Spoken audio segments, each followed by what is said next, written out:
আমরা আবারও আন্দোলনের জন্য প্রস্তুতি নিচ্ছি বলে মন্তব্য করেছেন জাতীয় নাগরিক পার্টির আহ্বায়ক নাহিদ ইসলাম। তিনি বলেন, এটি কোনো দলের বিষয় নয়, এটি বাংলাদেশ ও জুলাই গণঅভ্যুত্থানকে রক্ষা করার বিষয়।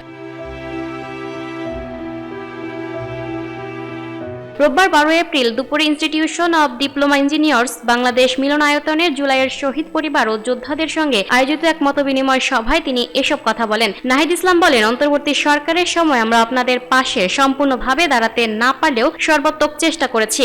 এই সরকার জুলাই যোদ্ধাদের জন্য পূর্বের সরকারের চেয়ে বেশি কি করেছে আমরা দেখতে চাই। তিনি বলেন, অন্তর্বর্তী সরকারের সময় গঠিত জুলাই অধিদপ্তর ও জুলাই শহীদ স্মৃতি ফাউন্ডেশন বাস্তবায়নের বেশ কিছু ক্ষেত্রে বর্তমান সরকারের অনীহা দেখা যাচ্ছে। নাহিদ বলেন, আপনাদের প্রতি আহ্বান ও অনুরোধ থাকবে, আমরা আবারও আন্দোলনের প্রস্তুতি নিচ্ছি। আমরা দল মত নির্বিশেষে ঐক্যবদ্ধ আছি। এটি কোনো দলের বা জোটের বিষয় নয়, এটি বাংলাদেশকে রক্ষা করার এবং জুলাই গণঅভ্যুত্থানকে রক্ষা করার বিষয়।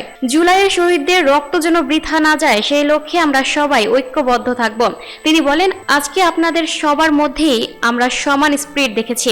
আমরা আবারও ঐক্যবদ্ধ আছি এবং রাজপথের জন্য প্রস্তুত আছি। ইনশাআল্লাহ আপনারাও সবাই প্রস্তুত আছেন। এনসিপি আহ্বায়ক বলেন, রাজপথের আন্দোলনে আপনারা সন্তান হারিয়েছেন, কেউ পা হারিয়েছেন, কেউ হাত হারিয়েছেন। এবার আপনারা সামনে নয়, বরং আজকে এই মঞ্চে যারা বসে আছি আমরাই সবার সামনে সারিতে থাকব। তিনি বলেন, গুলি এলে আগে আমাদের বুকে লাগবে, আপনারা শুধু আমাদের সহযোগিতা করবেন এবং দোয়া করবেন। ইনশাআল্লাহ নতুন বাংলাদেশ ও সংস্কার প্রতিষ্ঠিত হবেই।